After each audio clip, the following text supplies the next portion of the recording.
Oh, what's going on, homies? It's your boy Stumped back from the OPTC video, and in today's video we're taking a look at St. Figurland Garling, Big Daddy Shanks, over on the INT team in some PvP. Now I already did a showcase with this guy in the Driven team, and look, I think Driven need him a lot more than INT needs him, but INT are very, very good. They have a lot of very good slasher characters, obviously like S-Hawk and Drey being the main ones, but as long as you can fit 5 Driven characters on the team, like, he's gonna pop off. And he buffs, obviously, INT and Driven, so you can just get everyone working in harmony. And the fact that S-Hawk is Driven just means that you can just funnel the bench in terms of Driven characters. And there are a lot of very good ones that you could just easily put on the team. We're using Smoker, Apu, and then the Zoro, the 20 cost 5+ Zoro from Co-op, which is, he's a very, very good PvP character, actually, especially when you're versing Psy teams, and you guys will see how good he is for the Assault Rumble at the end of this video. But like I said, we're going to take this team in, just Rumble today, see how it rocks, see how it rolls, take on some challenge fights, and then dive into Assault Rumble.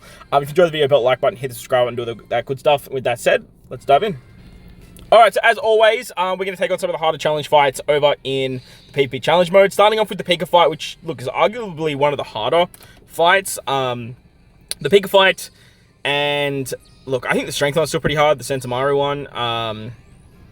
The Striker one is definitely very challenging too. So if like teams can take down these particular like fights quite well, it usually puts them in a good stead with the meta and how they actually work. But as for the INT team, it just keeps getting buff after buff after buff. We're getting another PvP rare recruit that is going to be INT centric as well.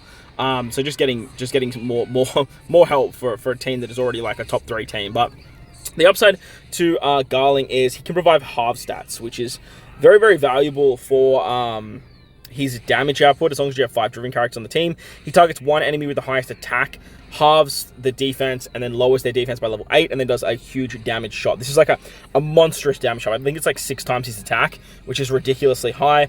It's like, I think we saw 20,000 damage on Strength Luffy when we took on the Strength Challenge fight over on the Driven team. So you can just do some absolutely disgusting things.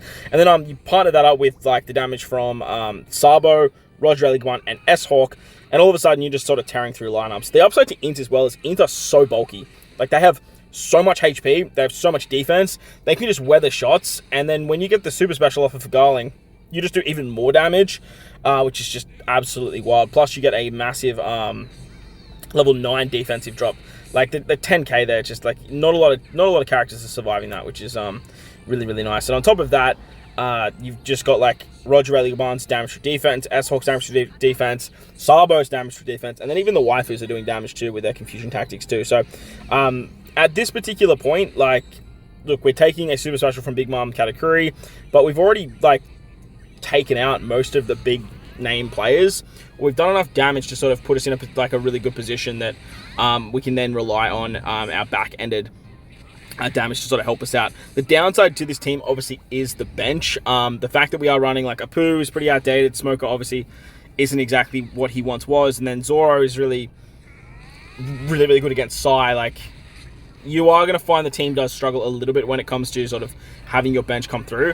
But at the same time, like, the bench definitely isn't bad by any means. Like, PvP legend in Apu, Smoker, like I said, he's outdated, but he's still very, very strong. And he can slap you for like a 20-second special seal, which is just ridiculous. Plus, he does really good damage. So if you have like Garling go and the character survives with Garling, he can definitely pop off and just bink a few characters at the back end of a fight. Moving on to the slasher team now. I think this slasher fight has definitely seen its time. If you can confuse, the death shots just aren't that scary. Like Carrot and the Sulong's characters like Garp, hell, even like the Drey one shot. If you have a character that can reliably confuse, like the waifus can, you just put you in a really good spot. But like I said, like rocking 33 defense is absolutely wild. Sabo and the waifus are rocking shields super early in the fight as well. So like you can, like I said, you can just weather storms, take a few specials early, and then pop off with super specials later, and it just works so well. Garling does have a 40-second cooldown, which is a bit of a problem, so you are seeing his special quite late. But this can work in your favor when you are versing fast teams like the Quick team, like the Slasher team, that can throw specials off, because now with that 40-second cooldown, even with an 11 what's it called, like a level 11 cooldown reduction, we are still seeing like the special pop off around the 40-second mark. And at this particular point, there's a really good chance that you actually have the super special ready to go. And like I said, the super special, it's ridiculously strong because you're going so late in the fight. You're looking at going after Roger Gaban. So 9 times out of 10, that shot from Garling, it's gonna kill at least one unit. Very similar to what Sabo's doing on his second round of specials. You're basically looking at sort of just taking out units. And like I said, you just...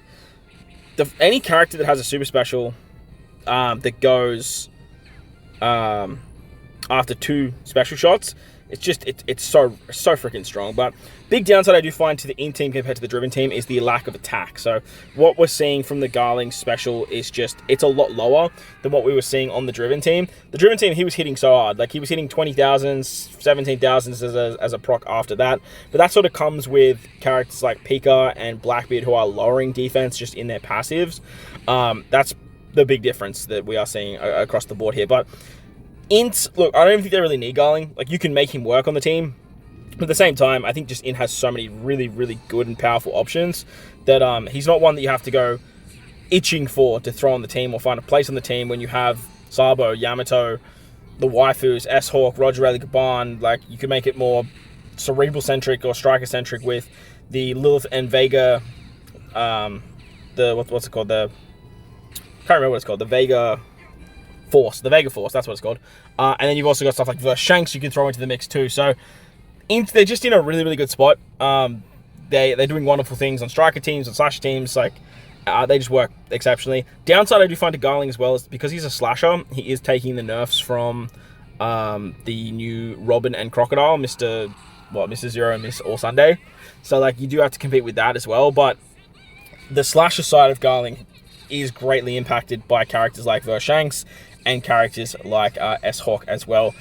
So whilst Garling does on paper does seem not exactly the best PP unit, or doesn't seem like he's going to cut it across most teams, he definitely has impressed me a lot more than I actually thought he would. His 40-second cooldown doesn't seem to be that big of a bother. His damage output is actually very, very handy. His passive is really, really strong. Getting half stats off on this team is very rare. There's not a lot of characters that can actually do it. And with what he brings in terms of his damage and his passive, the half stats, it's just a really, really nice little cherry on top that actually has very big impacts, mainly for the waifu damage and for the Garling shot as well. So if you guys pulled him, be very, very happy, because he's going to be a really interesting character in PvP. I can definitely see the Celestial Dragons all being INT. I think INT in the regular game does need a little bit more help, even though like the damage numbers are very good with stuff like Roger Gaban and whatnot. I think having all of the Elder Stars and Celestial Dragons come out as INT units is going to benefit the INT typing. However, I just feel like they're all going to be driven, and it's just going to really help the driven class, because that class definitely needs a lot more help than what INT does. But I think having just INT driven and then sort of feeding that into stuff like Rumble, having that feed into the regular game too, is going to be a pretty big impact for the Celestial Dragon characters. So, yeah, like I said, he's a really, really good character. Like, there you go, like 22,000 there. That's what we want to see.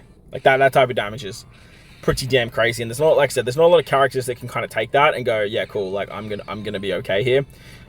So yeah, so take down the new carrot fight. This one's not exactly like the hardest fight, but it's very bulky and it's very stally.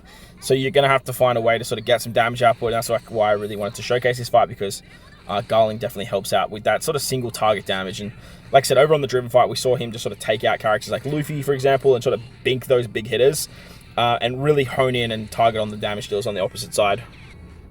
But the main thing that Garling was designed for was the new Assault Rumble against Blackbeard. Now, Blackbeard is a single solo unit, and he's weak to INT-driven characters, so you bet your ass Garling is going to hit really, really hard. This particular fight, it's designed for characters that have single target damage. Characters like Sabo, for example, and characters like Garling are going to shine the most. And characters that can hit after you drop a lot of defense is the best way to go about this. And like I said, Garling being a Celestial Dragon, it's a 40% attack buff.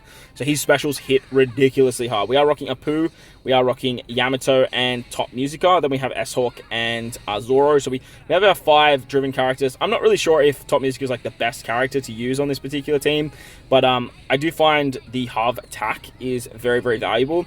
And the lowering of the cooldowns are actually pretty valuable too, because you do want to get the Garling Super Special off. The Garling Super Special it's really, really good. Getting that level 9 defensive drop is massive.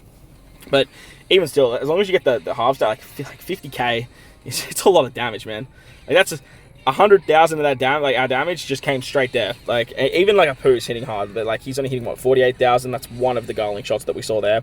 If you get half stats off and then you keep lowering some defense, like Yamato's hitting for 40,000, but again, because it's just Blackbeard, the solo target damage is showing incredible value. Over in regular Rumble, like you want characters that can hit multiple units. It's way more beneficial. Like if Sabo was hitting, say, 3 characters there instead of 1, it's way better. But now we have a game mode where they can throw 1 boss at us, and this is where these types of units, again, like Sabo and Garling, they're really going to show their true value, because you want a lot of damage funneling into one character. And this shot right here, absolutely massive. I think this is like 80k. Yeah, 75k, like, it's just massive. On top of that, he gives himself a shield so they can just, like, bulk it down. Like, Zoro comes in. This was the Zoro I was talking about before, hitting for 40k. He hits ridiculously hard against int characters. Apu's doing really, really good damage still against int units. And this, funny enough, was actually my best run, which still is my best run, which is absolutely hilarious. But let me know what you guys think of Saturn in the comment section below. Overall, like I said, I think him on the driven team is way better than him on the int team. But that's not to say that it's bad. He's bad on the int team. It's just that ints kind of don't really need him, where driven definitely need him. Like, driven are just in that point where they're just like, wow, okay, Kaido King, they're on the outer. Garling can come in. He can bink off characters to stop us dying and do some wonderful things there. Garling going off 3 times this fight was just absolutely superb. Like 70k there is just absolutely massive. You love to see it. But that's going to wrap up the video. I hope you guys enjoyed it. If you do, below the like button, hit the subscribe button, do all that good stuff. Most importantly, wherever you guys are in this beautiful world, please remember to enjoy the rest of your day. As always, homies, thank you all for watching, and I'll catch you on the next one.